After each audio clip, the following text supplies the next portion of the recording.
Are the Houston Texans still better than the Jacksonville Jaguars? Plus, I'd really like for this specific Houston Texan to stop chirping. We're going to dive into a hilarious NFL controversy involving a jersey choice amongst other NFL stories. The Astros won the Silver Boot again, and some thoughts on what the internet's been over the last week, and an abrupt cancellation. I'm Paul Gallant, and this is the Gallant Says podcast. Hit it.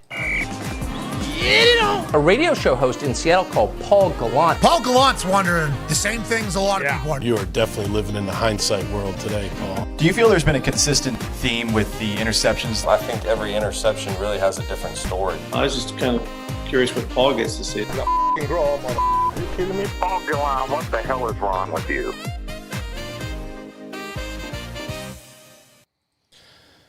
Hello. Oi. And welcome aboard the Gallant Says podcast. It is Thursday, September 18th, 2025, live on YouTube at Paul Gallant. Welcome to the party, Captain Photon. Astros showed they have balls. Yes, indeed, they did. What do we say when the Astros do what we've been expecting them to do for all this time? God wills it! God wills it! God wills it! Indeed, God did, as the Astros swept the Texas Rangers 5-2 yesterday. You can watch along on Twitch at Gallant Says, what's up, mother effing cornbread, on X and Twitter at Gallant Says, Instagram at Sports Gallant, Facebook at Paul Gallant Sports. On the X Twitter side of things, also follow the Gallant Says pod. That's where I'm going to be posting all my clips and social media promotion going forward. A little bit late with the prep today. Wanted to have all my I's dotted, T's crossed for a conversation that's going to happen a little bit later on in the show. You can join this thing Monday through Friday, generally around noon Central Time, and occasionally after major Houston sporting events. It's available after the fact in podcast form on Apple, Spotify, SoundCloud as well. We'll see how long we're on SoundCloud. We might be migrating to a new host. If you want to cut me off, super chat me on YouTube, and I'll play this. Paul, stop talking. Listen. But I will eventually get to your comments. If you do have any questions, gallantsays at gmail.com. So, the Houston Texans are 0-2. Not good. Not insurmountable. They've been in worse ones, actually, if you go back in time. Did you know that in 2015, the Texans started the season 1-4? This was the year that they were on Hard Knocks, where the quarterback competition in training camp was between Brian Hoyer and the late Ryan Mallett. And it seems like Hoyer won it because Mallett slept through his alarm, which, by the way, I did this morning. R.I.P. Ryan. We related at the very least on that level. It's tough to get out of bed sometimes. I mean, that was a rough season. Somehow, some way, the Texans avoided disaster, pulled up, and were able to figure out how to win the AFC South. The AFC South stinks. They won with a 9-7 record, but they did start off that year 1-4. They were 0-3 a couple of seasons ago, 2018. Then they pulled off 9 in a row. And in 2023, they started off 0-2. CJ Stroud, D'Amico Ryan's first year. Figured their shit out in Jacksonville. Shout out to Tank Dell. Shout out to one of the weirdest kick returns you'll ever see for a touchdown by Andrew Beck. Things started going in Jacksonville in week 3, which is where the Texans are going to find themselves in a couple of days. I went into this year looking at the AFC South as the Houston Texans' God-given right. You should always be looking at it in the same way. After all, they've won the division all these times since your boy came to town. 2011, 2012, 2015, 2016, 2018, 2019, 2023, and last year. It is the Houston Texans' God-given right. No? This is why this specific quote will forever go down in Texans lore. We look at the AFC South as that. Bill O'Brien used to look at winning the AFC South as a tremendous accomplishment. Bill, obviously, it wasn't the prettiest of games. Doesn't matter, Brian. But AFC South champions 2 years in a row, Brian. yeah, but you guys are back in the. Doesn't matter what it looked like. Back in the playoffs. Looking forward to the playoffs. Exactly. Go ahead. Sorry, didn't mean to interrupt. All-timer between him and Brian T. Smith. Brian, I think, is in England covering American sports for the Limeys. So I went into this year assuming the same thing. But now you look at the AFC South. The Indianapolis Colts are a sus call away from being 1-1, but they're 2-0, and they haven't punted. Daniel Jones is looking really good with Shane Steichen. Real indictment on Anthony Richardson and all the obnoxious people who were giving that guy chance after chance after chance online after he subbed himself out of that game against the Texans. You've got the Titans who are starting things over, essentially. Though they did keep Brian Callahan now with Cam Ward. This is a fresh start. Cam Ward's getting the absolute bejesus beat out of him, but he's making some impressive throws out there. Seems to be tough and have the right mindset. And then you've got the 1-1 Jacksonville Jaguars. And I hate to say it like this, but I think we're now at a point with the Texans 0-2 and the Jaguars 1-1 that you can't definitively say the Texans are better than the Jags. You can't even talk shit to these people. And it's been so easy. Since 2011, since I arrived in Houston, the Texans are 22-6 against the Jags. 22-6. It's very one-sided. But I don't think you can talk shit right now. You got a lot of stuff that you got to clean up in-house. You got a new offensive coordinator. You got a quarterback making reads at the line of scrimmage for the first time in the NFL, and he's not processing those reads very quickly. You've got a brand new offensive line that looks like it's about to have its third different starting unit for a third straight week. You got a new offensive line coach. You have new weapons, some of which haven't even been able to play for the Texans yet. A lot of question marks on offense. Defensively, you can't tackle.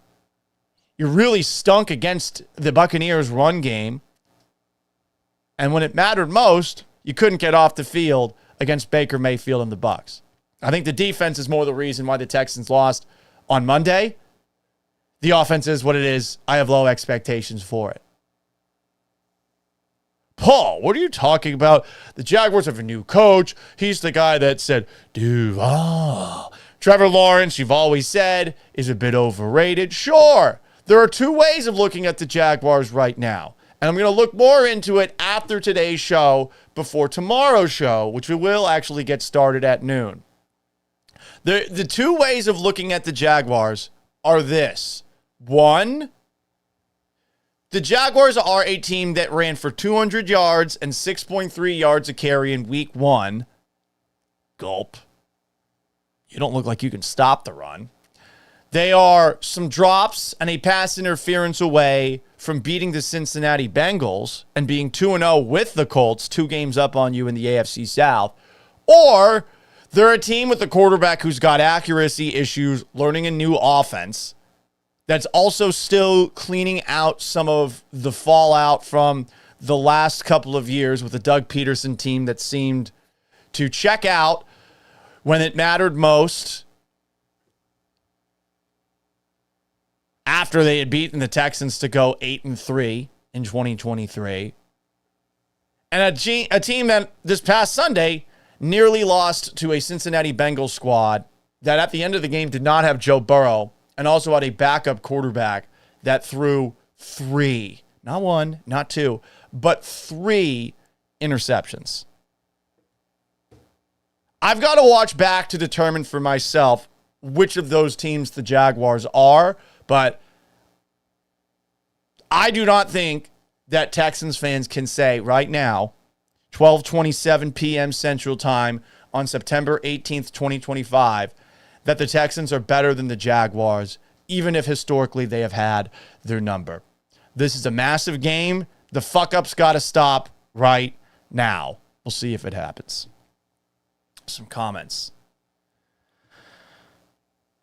Captain Photon asks, what's that god-awful noise? Sean Martinez says, that glitter sound makes it seem like you just showed your hole or something. I'm not sure how to stop the Twitch audio from playing. I really am not. I thought that I had actually taken care of it, and yet somehow, some way, it finds a way to play. Hopefully, I'll eventually figure it out. I looked up on Twitch's website how to stop it, because it does show right here on the Twitch broadcast if something happens, like there's a little blurb. If someone follows, I think it shows Coach Jack Riley from the Mighty Ducks who pops up. But truly, I don't know. Captain Photon says, the sound quality here is much better than the radio station. Is that true, really? Greg Todd on Instagram asks, when's the Rangers' funeral, Paul? HTX Rhino says, hang that effing banner. We'll get to the Astros in a little bit. I just want to clear up all the comments here. What's up, RJ? Who comments Duval in here. Mustang Boy talks about the Texans, their first place schedule. Yep, that's definitely going to be something that they have to deal with over the course of the year.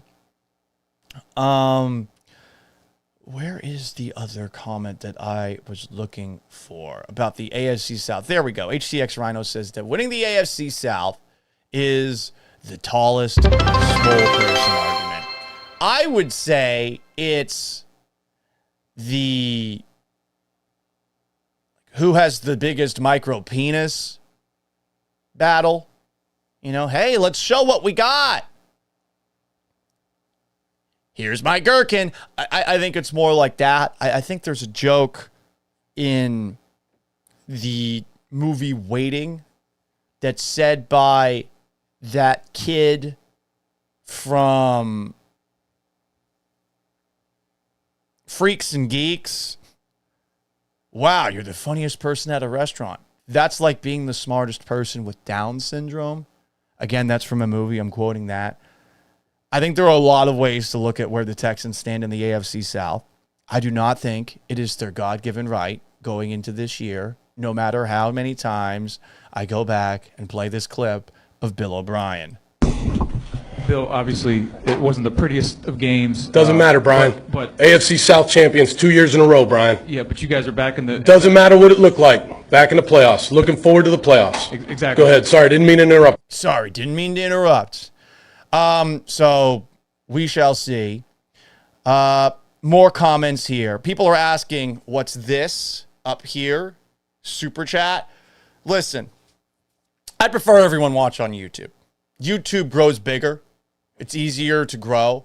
I really do appreciate the very loyal Twitchers who have come over from my previous radio days to hang out, among others who are hanging out with me and watching the show. I really do. I do not know how Twitch works, though, at all. I really don't. I know how YouTube works. Twitch is very confusing. Every single time when I was on the radio show, I was using a third-party app, essentially, to keep tabs on Twitch so that the video wouldn't crash my computer, so I would be able to scroll up and see all the comments, because the comments section, if you're looking at Twitch on your PC, it's kind of difficult to navigate through, you know? So I think there's something called bits. I really have no idea how that works. I'm going to have to read a book about it at some point. I have to sit down and kind of figure out like the what's possible of this show. on all the platforms, because it's on 5 platforms at once. It's on X, it's on Facebook. No one watches on Facebook, though. I prefer to move it to TikTok. It's also on, but I have to have, I think, a minimum amount of followers to get on there. It's also on Instagram. Gerard Williams asks, unrelated to the Astros, what do you think of the D4VD situation? What the fuck is that? D4VD. Am I walking into a D's nuts joke? D4VD. Oh, shit.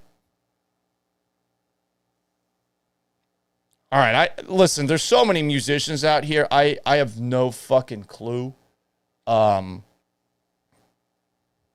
anyone is anymore. It seems like this kid was born after September 11th.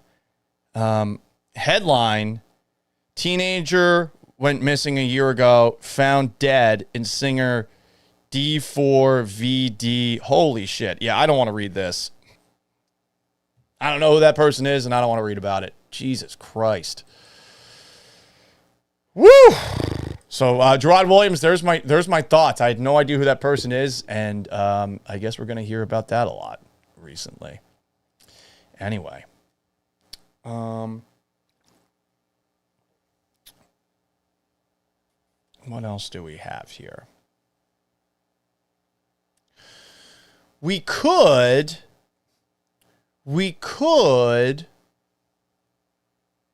dive into the Astros before we talk about the NFL. I'm going to leave that up to you right now. Tell me what's what. More NFL topics, or do you want Astros? In the meantime, I have a request. I would like for somebody on the Houston Texans to stop. The Texans lost to the Bucs on Monday. The game is over. Can we accept that and move on? CJ Gardner Johnson. You might have remembered in the midst of Monday Night Football, a play where Baker scrambles for a first down. He gets up limping. CJ Gardner Johnson got in his face. And Baker seemed invigorated to the point that the ankle injury no longer mattered. Talked some shit back and went back to the huddle. He is incredibly likable to me, someone who did not go to Texas, someone who did not hate Oklahoma.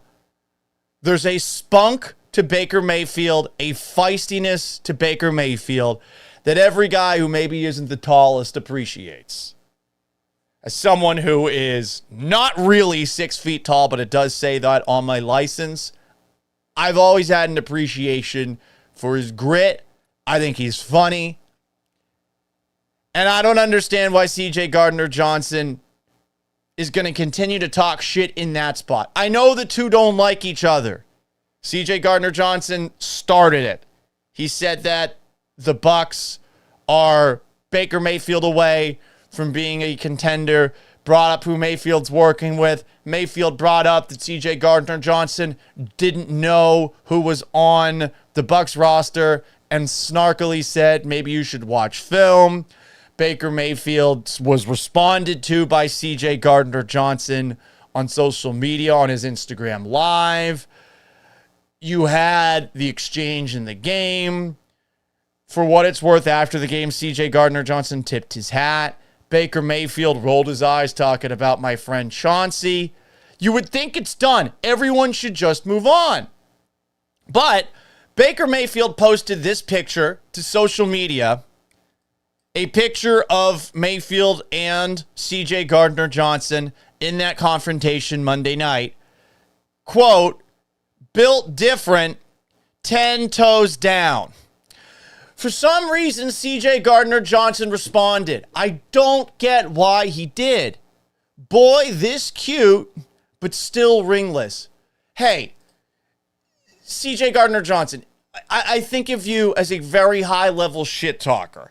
If you do have to keep talking shit, can we at the very least get some comeback material that isn't what we hear from Yankees fans post 2001 Yankees fans. One World Series since 2001 Yankees fans. Blew it with the chance to do it for their city after September 11th.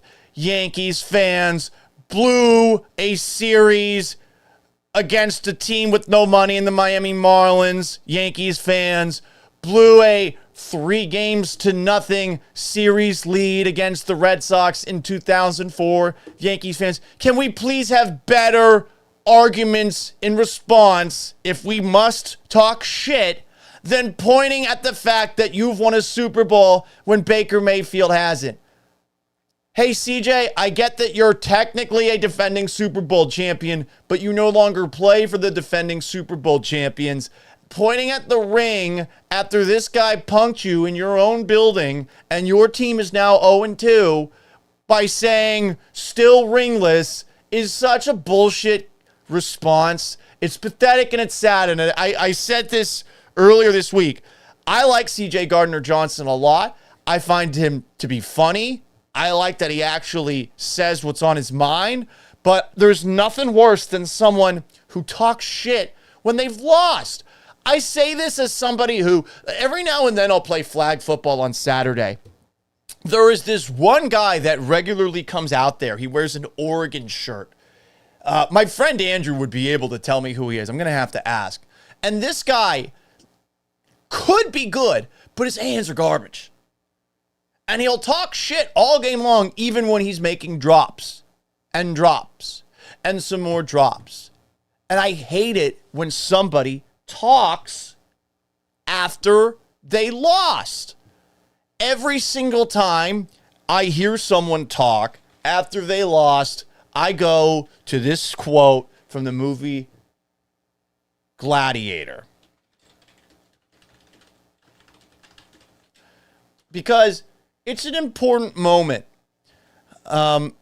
Shout out to, by the way, the character in this movie who who sets this up. There's this like barbarian dude who gets up on a hill. He goes, it's badass, right?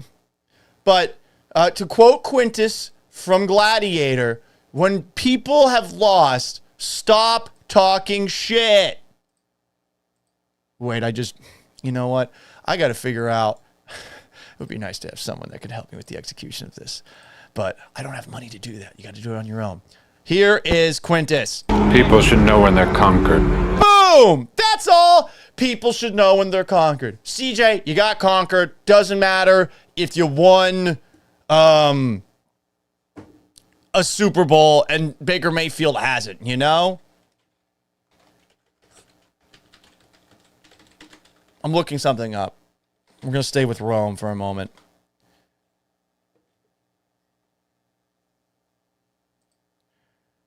It would be like winning a couple of battles in the Punic Wars.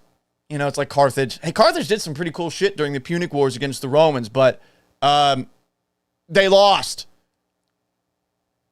They kept on fighting. They lost. So imagine Hannibal after, invading Italy and just like absolutely ravaging the Roman countryside and winning some impressive battles. Imagine after the war was over, he's still talking a little bit of shit. Because even though he had all those victories, ultimately he lost it. I suppose, winning a Super Bowl is like winning a war entirely. So maybe this reference isn't great. All I'm saying is CJ Gardner Johnson, zip it. I don't want it after you lose. No one wants it after you lose. Okay? Anyway. Fuck off with that. And I like CJ Gardner Johnson. I say that as somebody who might have to interact with him in the locker room from time to time. Okay? So, Astros talk or NFL talk? Let's see what people said. Whether on YouTube, at Paul Gallant, or on Twitch, at Gallant Says. Most people are suggesting they would like the Astros side of things. Okay. Let's get to our beloved Houston Astros, who took down the Texas Rangers 5-2 yesterday to get a sweep of the Texas Rangers to probably officially end the Texas Rangers. We need some music to celebrate this. Ladies and gentlemen, I present to you the Astros cocaine song.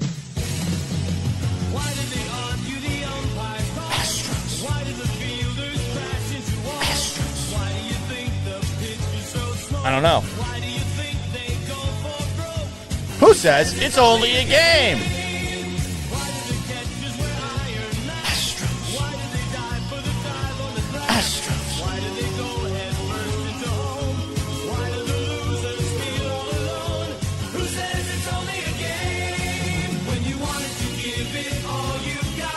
The war's not over till the final shot, and that was it for the Rangers. It's over. Who says it's only a game?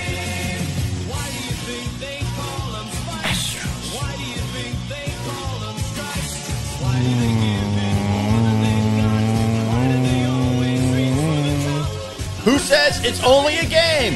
Everyone. Astros baseball. Who says it's only a game?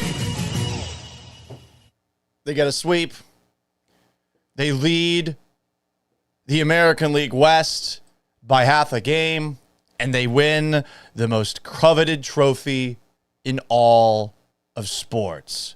Ladies and gentlemen, let me present to you the Silver Boot.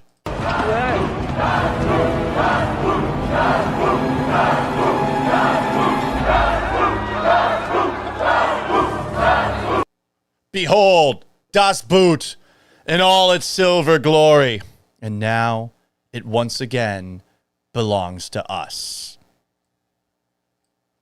For those who don't know, the Lone Star Series is also called the Silver Boot Series. Unfortunately, the Rangers do lead the all-time series, 150 to 149, but that win by the Astros last night makes the American League West Rivalry Series all-time tied at 146. One more time. Hell yeah, everybody. Now, the Rangers did win that one postseason series, but they ain't making the postseason now. I mean, take a look at where they stand in the American League West. In the eyes of a Ranger. You saw that in the American League West standings. The Rangers are now 5 games back of the Astros. And as far as their playoff odds, they're about as far-fetched as possible for them to even be a wild card team. They are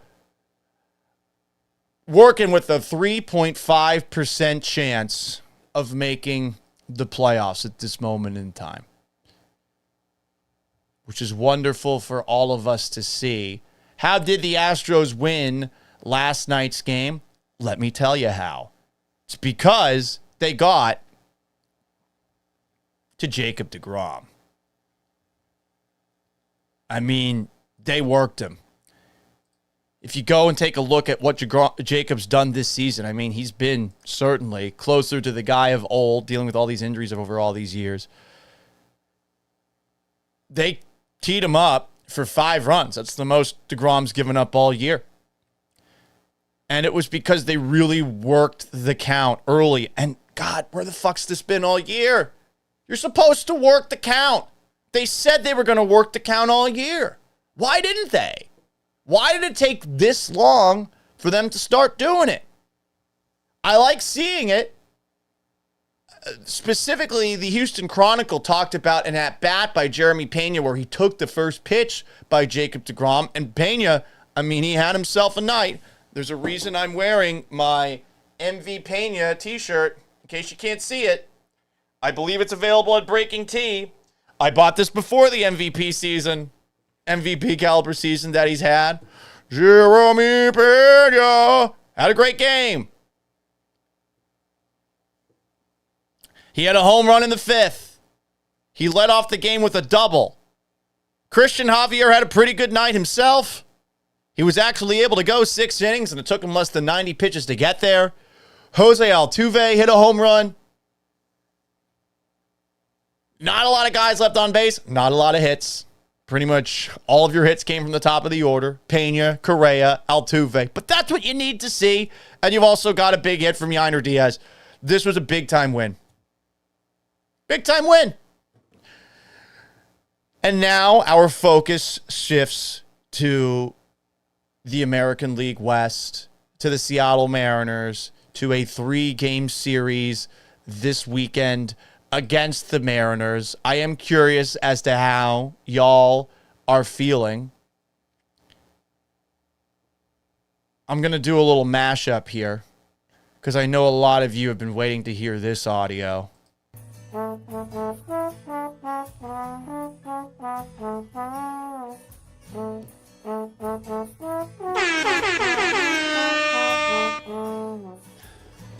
We're going to play the trombone in the background. For those who don't know, this is a remix of a Paul Wall song. I don't know how many people have seen it. It's it's something else. It was a song that Paul Wall put out right after the Astros won the World Series. It's called How About Them Stros, featuring Sam Knight. I don't know who Sam Knight is. Produced by Bruce Bang, directed by D. Will Get It Done. This video, how many likes did it get? Got 1.5 thousand likes.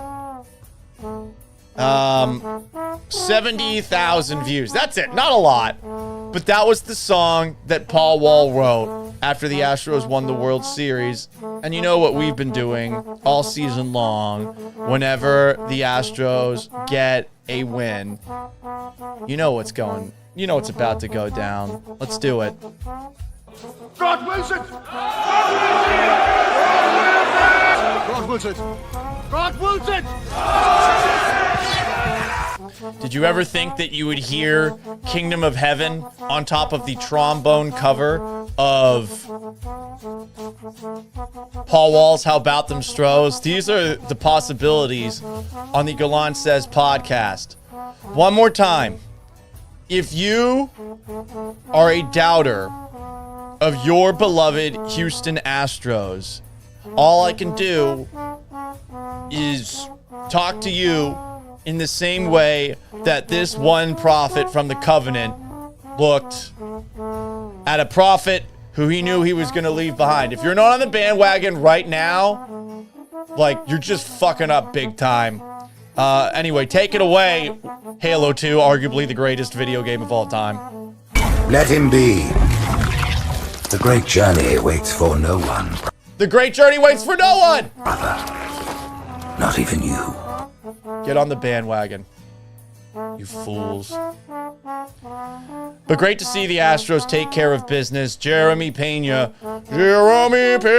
7 for 11 in the series. He scored 7 runs, and now I do think we should at the very least give the guy who wrote this song some credit. I actually think it would be funny for him to just wake up someday and see that he just got a ton of likes and comments. Say Paul Gallant sent me. Let's find this. Here we go. How many views does this have? How About Them Stros from Adam Astro. How About Them Stros? Paul Wall trombone cover. Adam Astro. This guy rules. I love this. I just subscribe. Subscribe to his channel. Give the guy some love. I don't know how many other things he's been posting, but give that man some love. What else does Adam Astro have? Oh, so he just does a lot of trombone covers. Fuck yeah, dude. Whatever It Takes by Imagine Dragons trombone cover.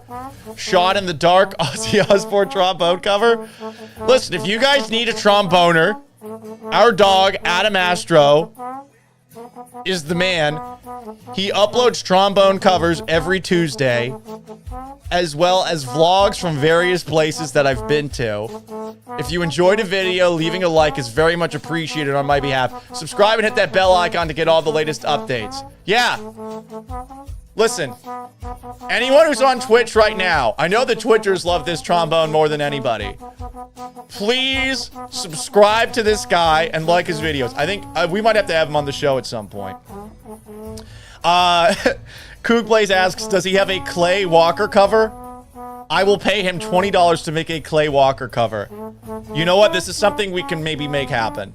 Adam Astro, if you ever see what just happened here, please send me an email, gallantsays@gmail.com. We will do some sort of collab. You rule. Thank you for being an inspirational source of music, and especially thank you for this cover of How About Them Stros by Paul Wall. We love it. It's great shit. Please don't copyright strike me.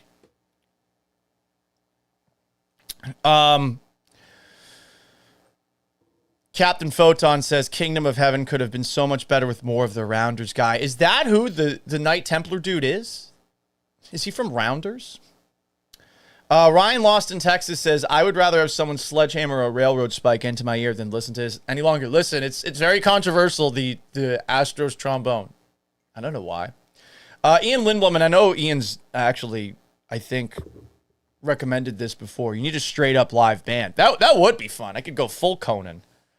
I actually had an interview yesterday, and I was explaining to this person, I'm like a Conan Light for sports talk radio. I felt like such an asshole when I said that. Just a complete asshole. You know, I'm kind of like a light version, you know, of Conan. Like, what an egomaniacal thing to say. But there you go. All right, I did promise some NFL stories before we talk about things. You guys ready for that? Ready for politics? Are you ready for that? Anyway, we got a controversy in the National Football League to get to in a moment. And another example of why I don't like this player, and it has nothing to do with his politics.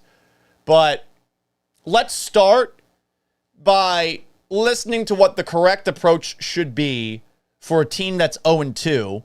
Here is Kansas City Chiefs quarterback Patrick Mahomes talking about Kansas City's upcoming Sunday night game against the New York Giants. I've always loved Sunday Night Football. You know, you grow up, you watch Sunday Night Football, and you get the spotlight on you.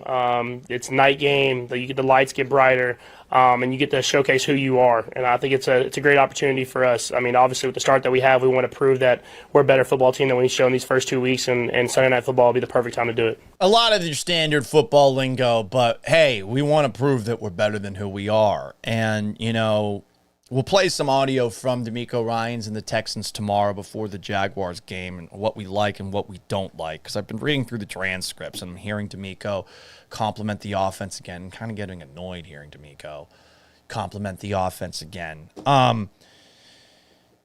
This is the approach. Like you want to prove to people you're better than that record. And listen, for the Eagles and for who the Chiefs played in week 1, the Chargers were looking like one of the best teams in the NFL. Like the Chiefs are 0-2, but they got nothing to be ashamed of.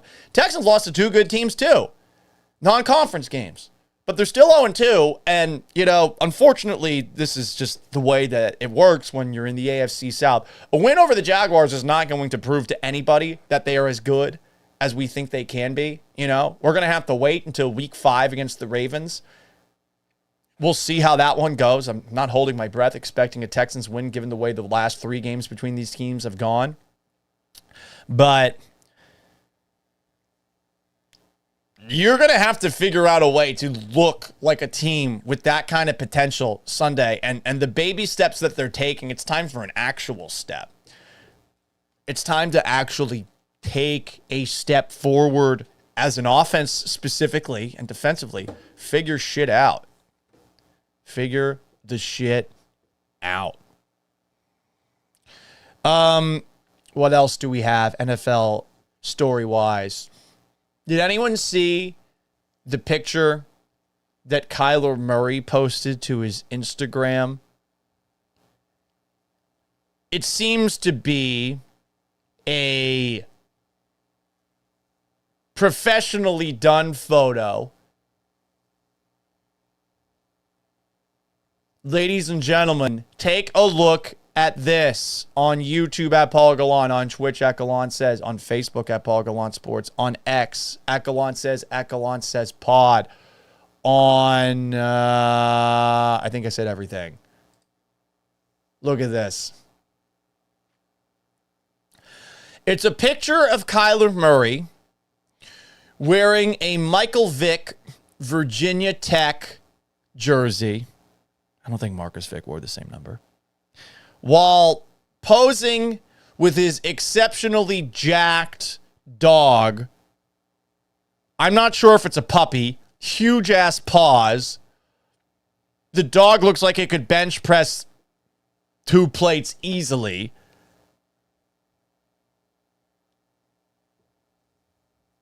It's got its ears trimmed.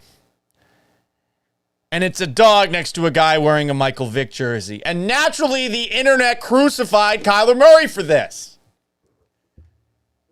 Because you can't separate Michael Vick from Bad News Kennels and killing a shit ton of dogs. Even if Vick seems pretty remorseful for that saga of his life. Even if it happened such a long time ago, people might not remember. Maybe Kyler doesn't remember.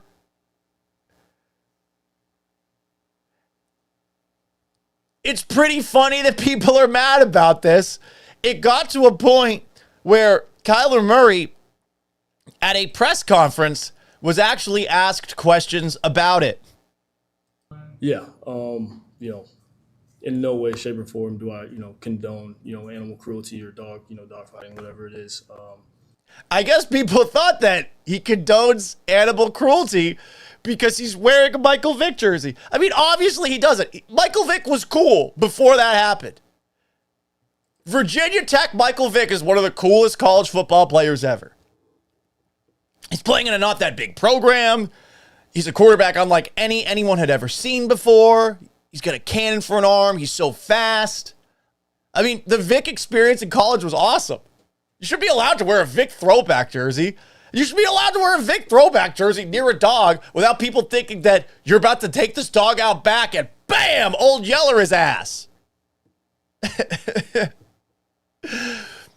More from Kyler Murray. For me personally, y'all saw me wear the Michael Vick jersey, a player that I admire very much growing up. And then, being home with my pup, who, my dog Trunks and Swoosh, they both get treated like kings. So it's not like, I'm in no way, shape, or form am I condoning that. He's so defensive here. I'm not condoning animal cruelty. But yes, I saw how it affected people and, decided to take it down. One more time. I got to hear a specific part of this quote one more time because I'm not 100% sure of what he's saying here. Let's see. Very much growing up. And then, being home with my pup, who, my dog Trunks and Swoosh, they both get treated like kings. So it's not like his 2 dogs, Trunks and Swoops, they both get treated like kings. Okay. He named his dog after a Dragon Ball Z character. That's interesting. So there you go. That's the latest controversy in the National Football League. There's also this. I wanted to touch on why Aaron Rodgers annoys me. It has nothing to do with his politics. It really doesn't. Say whatever you want. Do whatever you want. I think you raised some fair questions that we should have at the very least been able to ask without getting yelled at a couple of years ago. But at the same time, there's no denying he can get a little bit annoying. He sometimes sounds a little bit full of himself. Here's Aaron Rodgers being asked about, I guess, where the Steelers currently are, which is at 1-1 after a rather sloppy loss to the Seahawks on Sunday. You're talking about how the loss could be good for you guys. You know, in what ways would you like to see you guys respond to turn that into a good thing or to reverse course kind of thing? I don't like getting too binary, but... I don't like getting too binary? Really, bro? I don't like getting too binary. What the fuck does that even mean? Winning, that's a good response. But we can't get attached to the binary system that our league is judged on necessarily. We can't get attached to the binary system that our league is judged on. Huh? Do you mean wins and losses? Again, I don't care about what he said back in the day. It's just that he talks like this. That's fucking annoying. He's douchey when he talks. Period. That's it. Yeah, that's such a binary system judging us by wins and by losses. What? Shut the fuck up. You win or you lose. Yeah, that's how it's determined. Stats aren't that important. Fantasy football's made them a little bit more important. It's a binary system, the way we're judged. If you win, you should be praised to a degree, even if there are some things to clean up. If you lose, you should be crushed. Yeah, binary's good. It's a team sport. No one's going to go perfect for 60 minutes. But the Steelers were far from perfect on Sunday against the Seahawks. They lost to Sam Darnold. What are you talking about? More from Aaron Rodgers. Necessarily, because it is a 17-game season, and the process has to be great. So just dig into the details in the process, enjoy it, practice well, and then let game day take care of itself. It's such a binary system, man. 1-0-1-0-1-1, 1-1-0-1-1-0-0-1-1-1-1-1-1-1-1. Would have been funny if he started doing that, started trying to communicate to us in binary, but listen, he's not that big of a nerd. He wants everyone to know he's smarter than them. And listen, he might be. He might be smarter than me. I don't know. Cal's a pretty good school. But that's annoying. It's just being judged as a binary. What? Fuck off. Like, come on, man. It's so obnoxious. Some comments here. Big Ball Squad. I don't want too binary. What else do we have? PG King, glass half full or empty? You can lose and it can be ugly. You can win, it can be ugly. You can win and it be ugly, etc. Yeah, for sure. But like ultimately, it should be the success of a team, how they're judged, should depend on wins and losses. Oh, this binary system we're judged on. Like, it's so annoying. This is why he's annoying to me. Also, how does he have more MVPs than Tom Brady? That drives me crazy, too. That's honestly what drives me more crazy than the way he talks. But, yeah, man, it's just binary way of looking at the NFL. Fuck off. Come on, dude. Come on. You wonder why people don't like you. It's because you talk like that. One last story. I'm just going to show you a post. This is from the New York Times. This is one of the lamest articles I can remember in a very long time. In a very long time. Here you go. Technically, it's from The Athletic, but the New York Times posted this. From The Athletic, don't give up on me. Vikings quarterback J.J. McCarthy said to his teammate Justin Jefferson. I got you, brother, Jefferson responded. The vulnerable moment went viral and offers lessons in leadership beyond the sports world. Fuck off, New York Times. Fuck off. Paul, but actually, they've got a good point there. I don't care. Hey, McCarthy hasn't played well in 7 of 8 quarters. And it's going to be a process for J.J. McCarthy, who was essentially a rookie. But the vulnerable moment, it went viral. Offers lessons in leadership beyond the sports world. Do we want to read this? I do have an Athletic subscription. It's written by Rustin Todd. It's part of Peak, The Athletic's desk covering leadership, personal development, and performance through the lens of sports. Ugh. During the first game of his career, Minnesota Vikings quarterback J.J. McCarthy stood on the sideline, sharing a moment with star receiver Justin Jefferson. "Don't give up on me," he said. It was surprisingly vulnerable. McCarthy stated his request to Jefferson directly, but softly, confidently, and earnestly. It sounded genuine. It was easy to see why the moment went viral. This sounds sexual, the way that it's written. It was written that way. I'm gonna show it to you right here, like actual quote. Does that not seem sexual? Paul, you got a dirty mind. I know I do. But let's actually watch this moment. ESPN posted it. Again, it's just such a lame headline. It's a lame story. Let's hear for ourselves on this. Is this website muted? It is not. Let's unmute it down here. Come on. Gotta get something going. No, we good. We good. We good. We good. I got you, brother. You gotta tell me. It's got that depressing emo music that you see on TikTok there. Put underneath. ESPN posted it to TikTok, and I'm sure like they know that sound works, so we're gonna put it underneath and add a little gravitas to it. They made a whole fucking article about this on The Athletic. A whole article. Look who they interviewed, by the way, in this article. For Amy Edmondson, a professor of leadership and management at Harvard Business School, the exchange illustrated a simple lesson in effective communication and leadership. Edmondson is an academic, oh my God, who also studies human failures and psychology safety in the workplace. The latter was a formerly obscure term in psychology and management research that became shorthand for a simple concept. Is there an environment of candor at the office? What both players are demonstrating is vulnerability. But let me describe that as honesty, said Edmondson.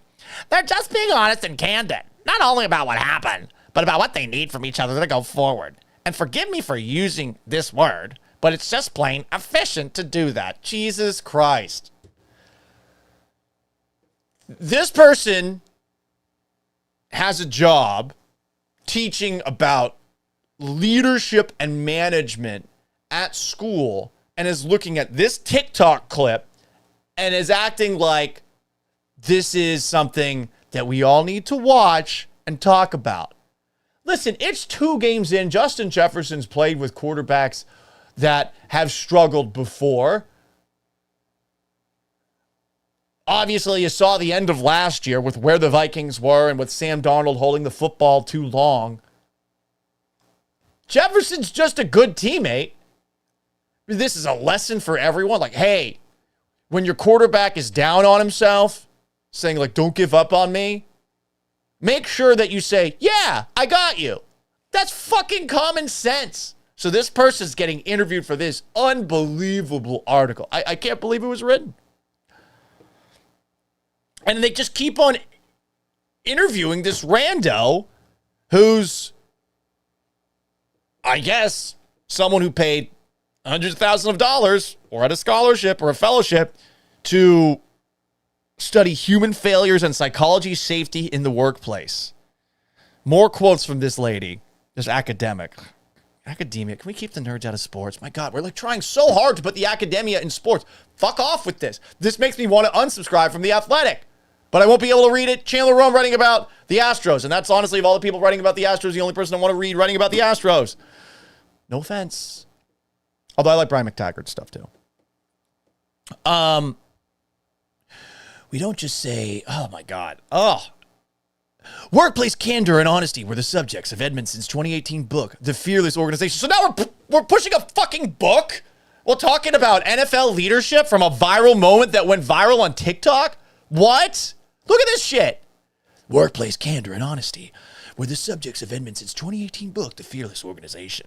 Her research indicated that the most successful organizations promoted an atmosphere in which employees could speak up, ask questions, and be candid with their colleagues. She believes in 3 simple steps to create the psychology safety necessary for learning and growth. Oh my God. Ugh. Listen, McCarthy knows he needs to play better. He talked honestly and showed, a little bit of vulnerability with his teammate there. That's it.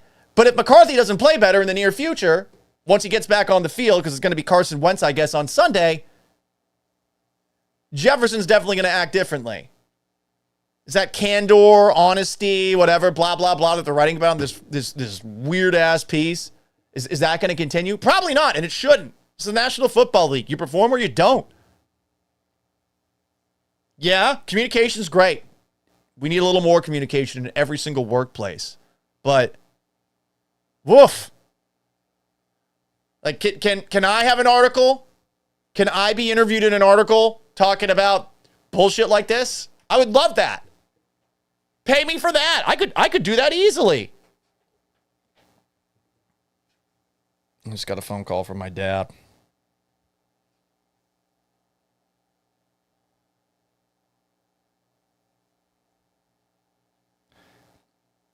Anyway, it's the Gallant Says podcast. You're watching along on YouTube. You're watching along on Twitch. You're watching along on Facebook, Instagram, and on X/Twitter. Some people are weighing in on this. This lady needs to know I fuck off. So few men left anymore, says Sunshine of Twitch. What's up, Sunshine? It's good to have everyone along for the ride.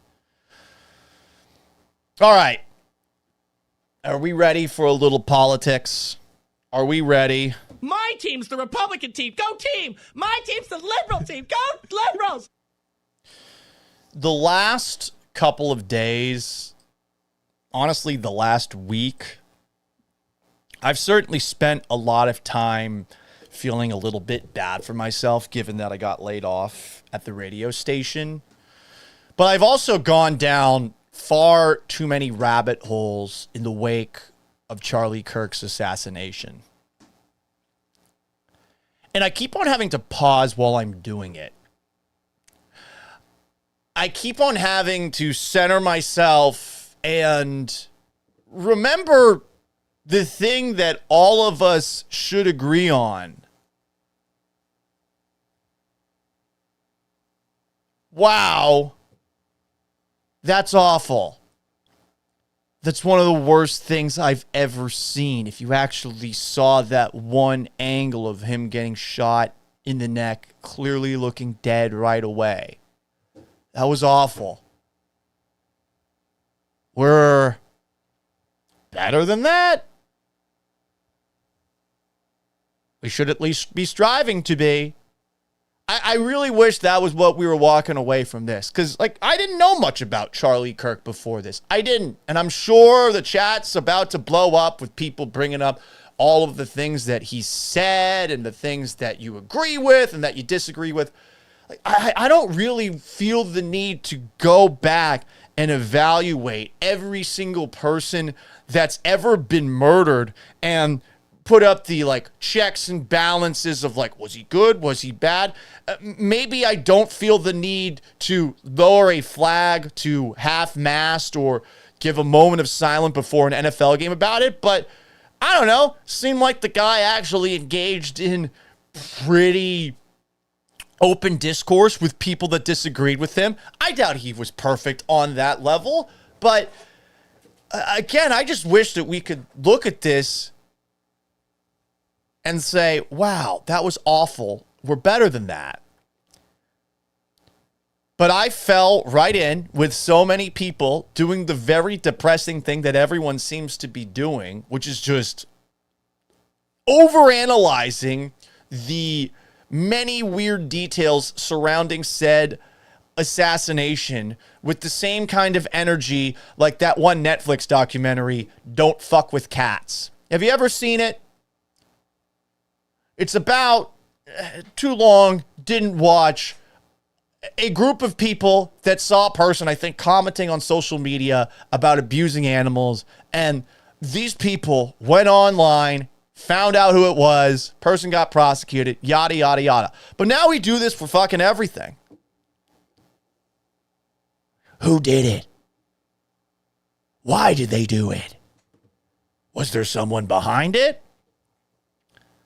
I mean, right now, I think a lot of the people who are doing the most digging on this are just making the internet worse for everyone, because I think they're looking to pin it on their enemy, which is the extreme left or the extreme right. My team's the Republican team. Go team. My team's the liberal team. Go liberals.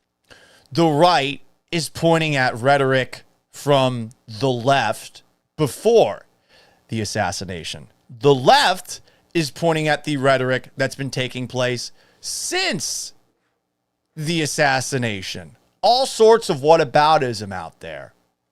The right is pointing at celebrations, mostly by left-leaning TikTokers and dumb college kids, like that one kid from Texas State. I'm sure you've seen the video. If you haven't already, there is some student at Texas State who, in the midst of some sort of Charlie Kirk vigil at Texas State, basically reenacted Kirk getting shot.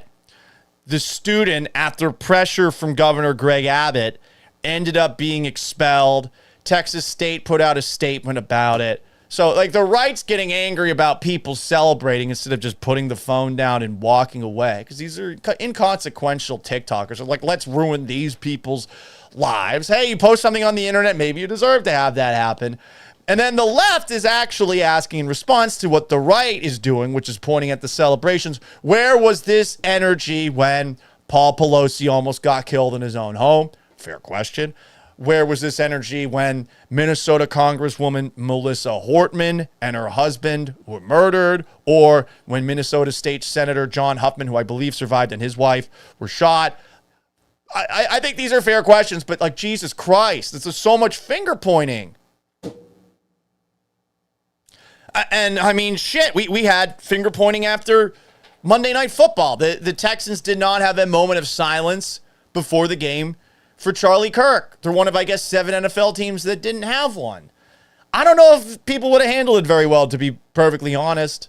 I think some people would have been quiet, but we're talking about a crowd of 70,000 people in a city that is blue, a city that is diverse. Who knows what happens there? Do you want that moment to happen and for him to potentially get booed? I don't know. And obviously, you can go back in time and look at what all the things that the Houston Texans have done. There's just so much shit out there. Like, that's what's driving me nuts. I'm having a tough time navigating through all of it because, again, I wish that we could just go back and look at this assassination and say, wow, how awful. Aren't we better than that? That's what I wish we could do. Hell, I wish we could go to just saying this. Is it possible that Kirk was killed by a crazy person? Is it possible? I've been reading about the guy. Maybe it's possible. I don't know. But that's what I wish we could do, is say, this was awful. It seems like a crazy person did this. But I think what we're seeing online is a reflection of just how skeptical we are about everything. Everything.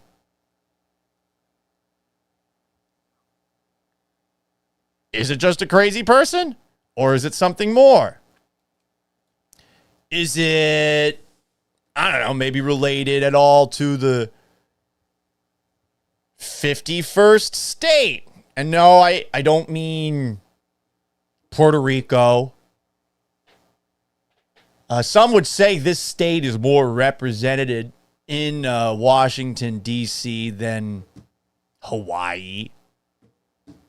That's how deep the rabbit hole goes. By the way, here's a totally unrelated video to what I'm talking about that was posted last night at 10:04 p.m. from a person that some might consider to be a congressperson, to have the power of a congressperson. This just dropped at 10:04 p.m. last night. Joseph Goebbels, the Nazi propaganda minister, said that the bigger the lie, the faster it will spread. Well, somebody has fabricated a monstrous big lie that Israel had something to do with Charlie Kirk's horrific murder. This is insane. It is false. It is outrageous. Totally unrelated. Just wanted to make that clear. That was posted at 10:04 p.m. last night as I was trying to go through all of these thoughts. Interesting, huh? Look, the details that people are focusing on, which has been said on the Twitch side of things. I haven't watched the news since the murder, et cetera, et cetera. I don't blame you. Like, all the details. People are more focused on that than they are on what happened, which was bad. Did the shooter lean right? Huh? Did he lean left? Is he part of the Groyper movement? Hey, what was the deal with that old guy who got arrested and seemed to voluntarily get arrested? Was he part of it? Is he a crazy person? This shooter's roommate is trans. Were they dating? Look at the communications that these guys have had between one another. I think ABC actually framed the text exchange between the shooter and this woman as, get this, touching. Real thing. Don't believe me? Let me show you this clip. I couldn't believe this when I saw it. This is, I don't know who this ABC reporter is. Nice hair. Give him that. An alleged murder with such specific text messages about the alleged murder weapon, where it was hidden, how it was placed, what was on it, but also it was very touching in a way that I think many of us didn't expect. What the fuck? It was touching? Who gives a shit? Dude shot a person. They're dead. By the way, those texts, some are saying this looks like a script in a really bad movie. Was it written by George Lucas? Blah, blah, blah. I'm tired of people looking at the details. I wish we could just say, wow, that was awful. No matter how you felt about him, no matter what he said, we're better than that. Instead, we're saying, we're better than that? And it really depresses me. And it's gotten us to this. I don't know how many people saw this last night, but a story about the TV side of things. ABC yanks Jimmy Kimmel's show indefinitely after threat from Trump's FCC chair. Disney's ABC is taking Jimmy Kimmel's late night talk show off the air indefinitely amid a controversy over his recent comments about Charlie Kirk's suspected killer. Jimmy Kimmel Live will be preempted indefinitely, an ABC spokesperson said, declining to share any further details. A representative for Kimmel did not immediately respond to a request for comment. The stunning decision came just a few hours after the Trump administration official responsible for licensing ABC's local stations publicly pressured the company to punish Kimmel. Said Trump administration official, for those who do not know, is FCC Chair Brendan Carr. Brendan Carr defended this move made by ABC and said this about it, in case you have not actually seen it. Brendan Carr joined Sean Hannity on Fox News last night, saying broadcast networks like ABC operate with a license that has a, quote, unique obligation to operate in the public interest, end quote, unlike cable channels like CNN. Broadcasters are different than any other form of communication, pointing to affiliate groups like Nexstar and Sinclair that announced they would no longer carry Jimmy Kimmel Live. He argued they acted appropriately, saying they were, quote, standing up to serve the interests of their community. Said Carr, over the years, the FCC walked away from enforcing that public interest obligation. I don't think we're better off as a country for it. All right. I don't want to get too far into the weeds here. I'm just going to say that in 2019, Carr had said that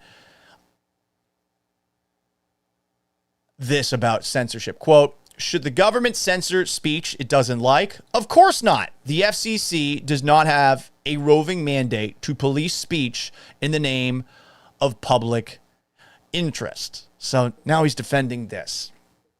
In charge of the FCC, Trump appointee, blah, blah, blah. Again, you can do all sorts of rabbit hole digging on that one. I don't think it's censorship to fire Jimmy Kimmel, essentially, which I imagine is about to happen. It sure seems, though, like a lot of people are starting to ask for that. And I do think it's a little hypocritical, just given what the left was getting slammed for during the Biden administration, because it was happening to a degree. And now when you have stuff like this that I just laid out, the left has enough dots to connect all of this and make a pretty compelling backstory about how Jimmy Kimmel is a martyr for free speech. Much more of one than they tried to frame Stephen Colbert as, right? This is the video that led to the joke that was said on Jimmy Kimmel's show, in case you haven't seen it. It came from an interview that President Trump did on the White House, in front of the White House, being asked about Charlie Kirk's assassination.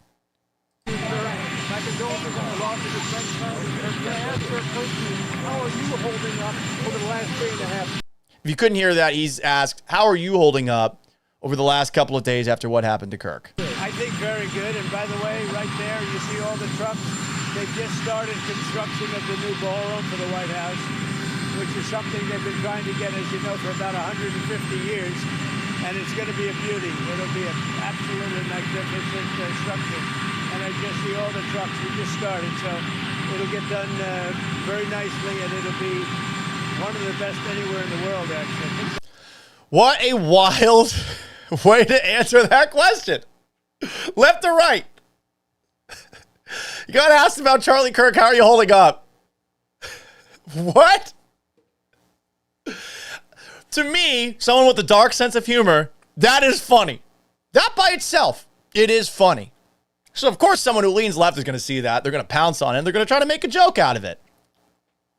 So, they set this video up on Jimmy Kimmel's show like this.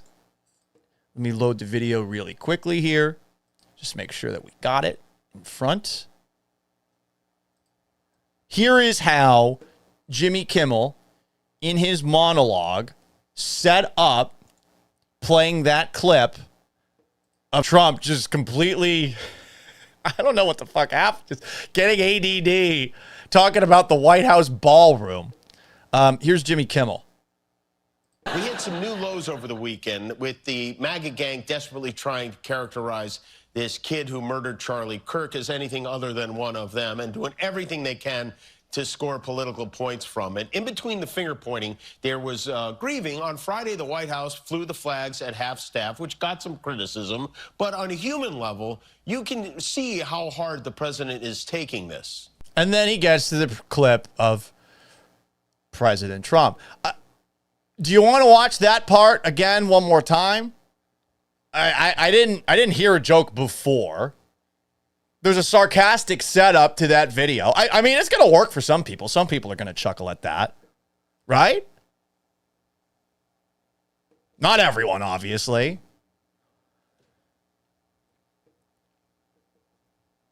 I think what everyone is focusing on specifically in those comments, and this was highlighted by Kay NS5 in San Antonio, which is owned by Tegna. It's this part specifically that the FCC, Sinclair, who owns all of these TV affiliates everywhere, highlighted as the reason to move on from Kimmel. I'm going to show it to you really quickly. We had some new lows over the weekend with the MAGA gang desperately trying to characterize this kid who murdered Charlie Kirk as anything other than one of them and doing everything they can to score political points from it. That specific part. So, I mean, there's been so much digging about what this kid's ideology was, and as I said a little bit earlier, like I'm so tired of everyone diving through it. You should be too. It's been a lot, right? And I mean, I'm sure we're going to find out more and more and more in the days to come. Maybe people should have waited to suggest, hey, this shooter was a conservative. It was interesting how it went, right? At first, oh, it must have been a trans person. And then it was, after a couple of details came out, oh, he's a groiper. He's one of Nick Fuentes' people. And then now you see, oh, well, maybe his ideology had changed. It's almost as if black and white is not how the world operates. Who would have thought? Maybe he was someone who was conservative at one point, but for whatever reason is now moving towards the left, which I think happens to all of us over the courses of our lives. No? So, no real joke with the setup there. Might have been factually wrong along the way. I'll say this again, and I'd say this to a lot of people who are weighing in on this. It's okay to wait for the facts.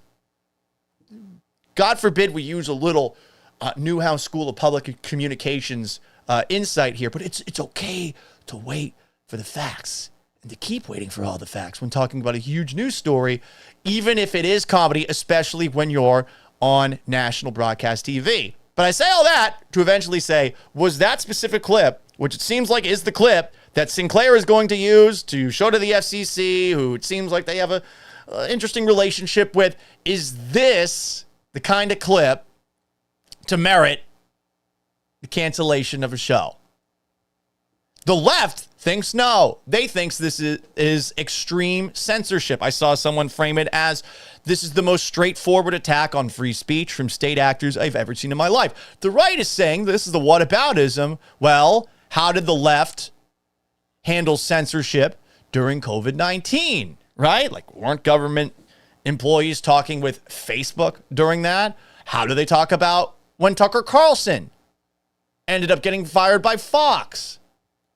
And the whataboutism is tiresome. I really wish we could just have a conversation about, like, what's happening in the present, this specific conversation. But, like, that's how political conversations on the internet go. No one actually listens to each other. Everyone wants to be right. It would be nice if we're all a little bit more open-minded, blah, blah, blah. My original thoughts, just to go back to what that clip was highlighting, is that this firing of Jimmy Kimmel is probably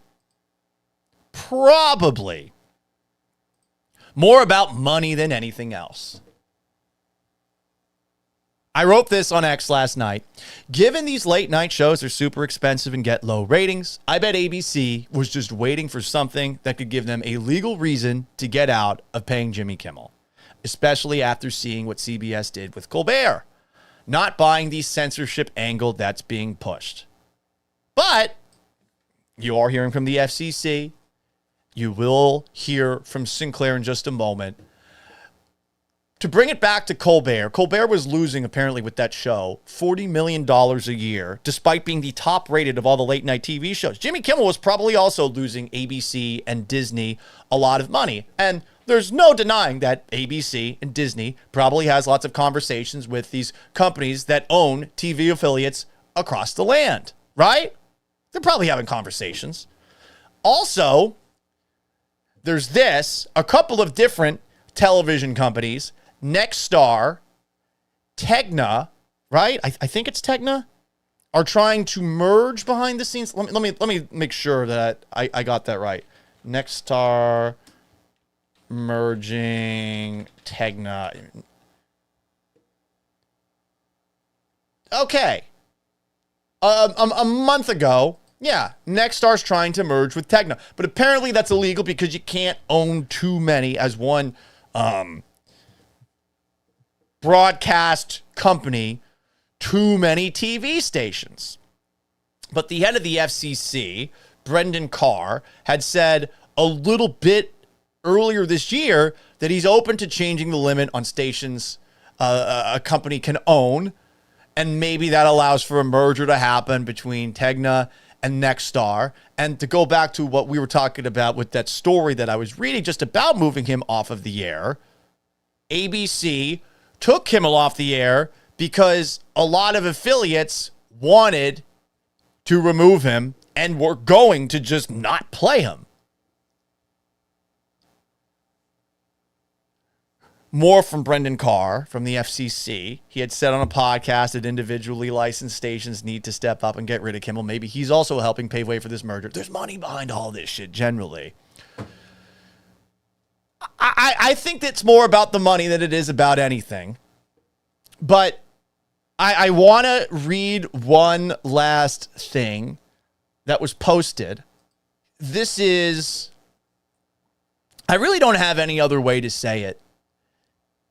This is one of the most...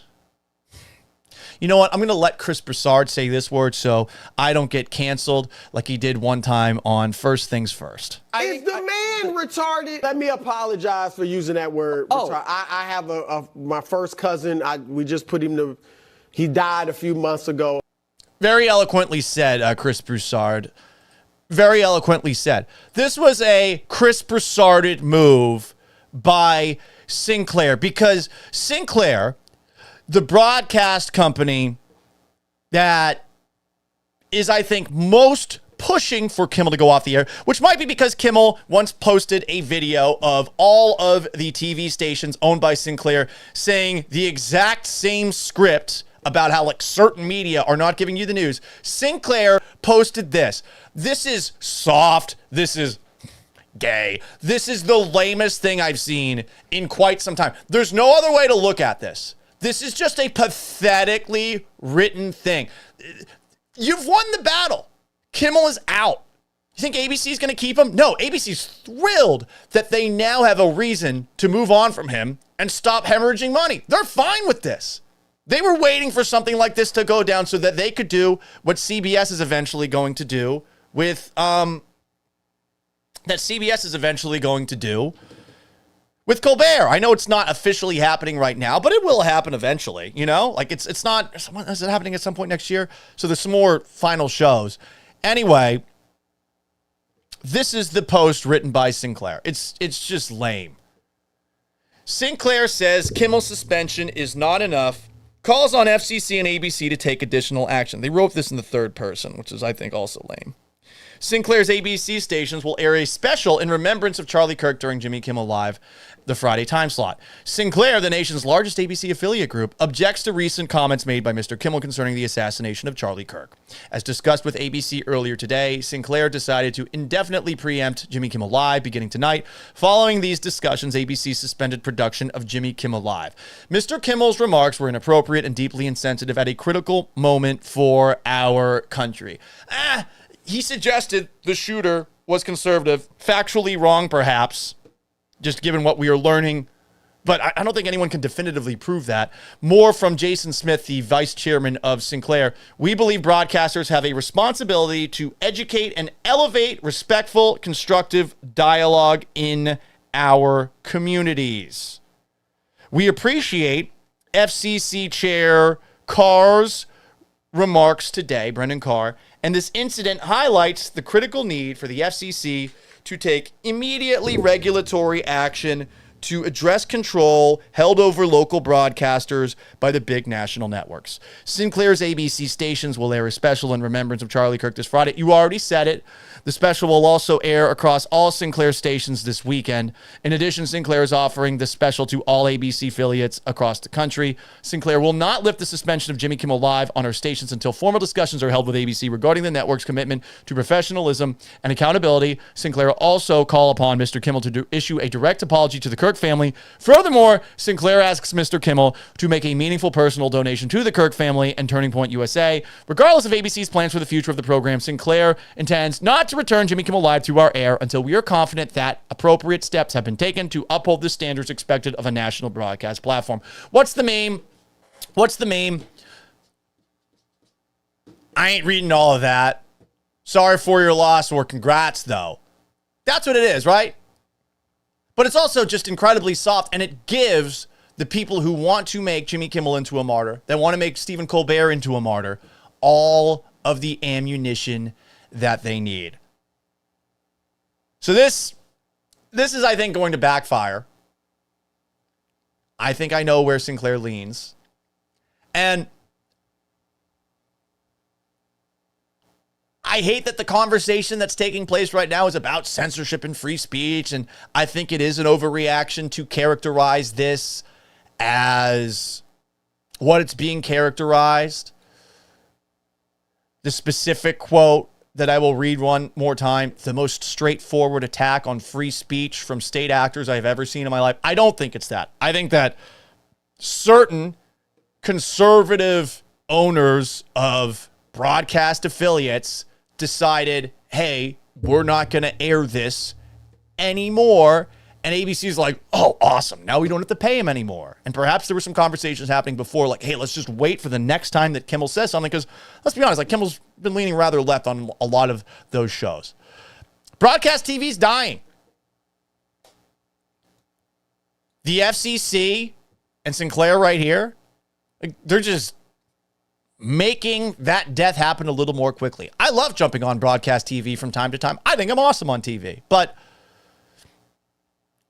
since the FCC and these companies own these over-the-air signals and they get to determine what is and wasn't allowed to be said on these channels, that kind of censorship, okay, I guess it exists, but this is just going to continue to speed up its death among young people who already aren't watching this.